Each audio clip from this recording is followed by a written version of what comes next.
Hello everybody, I'm Zap Anderson from Autodesk. Today we're going to talk about viewport quality improvement in the 3ds Max 2020 Update 2.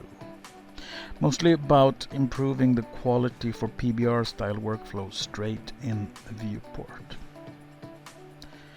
Here we see how it used to look before Update 2. The roughness is not displayed in the viewport, so the teapot looks too shiny. The copper doesn't match at all what you see in the rendering on the left. In Update 2, the Viewport Shader has been enhanced and supports roughness properly. As we can see, everything matches much more nicely now than it used to do in the past. We can now start making material decisions straight in the viewport. Here's a scene from my good friend Sergio Santos. If we zoom through it with the play button, we see it all updates quickly, and the moment we stop, it refines with the depth of field and everything. It really looks much more realistic than it used in the past, and the roughness really improves the quality quite a bit.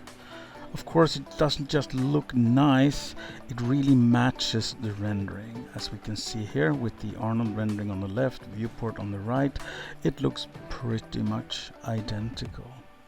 Let's play a little with this flare gun and twist it around a little, trying to catch all the roughness variations in the barrel by turning it into the light. As we can see, it actually matches the rendering quite well.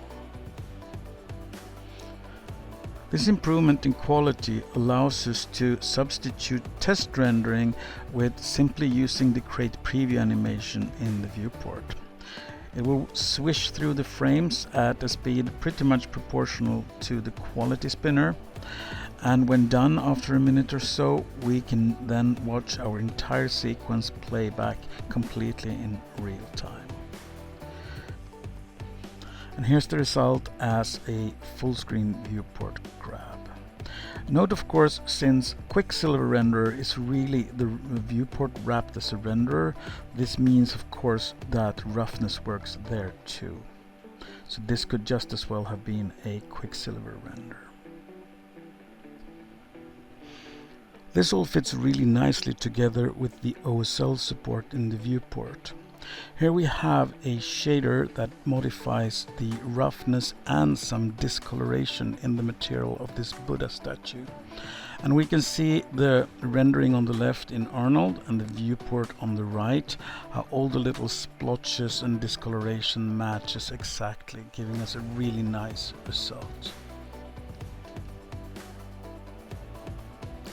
We've also improved the performance of animations in OSL in the viewport. Here's an example of a shader tied to the time slider, which changes the color of our little tree frog, and as we can see, it updates completely in real time and matches the render result precisely.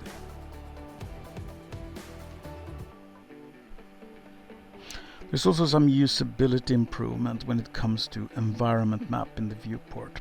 Now when we drop it in, it automatically displays in the viewport and lights up the scene. Here we can see sunlight coming in from the right.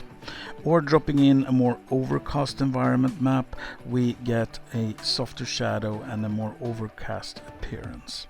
Dropping in a night scene is equally realistic and matches the lighting in the HDR. Those that have followed my PBR tutorial will notice that several of the steps in the tutorial are no longer necessary. Environment lighting is now automatic, showing the environment in the viewport is now automatic, and of course with the nice roughness display in the viewport, it will match the rendering on a level that is previously unattainable. So everything is now way nicer, and I hope you will enjoy it. Zap out. Bye bye.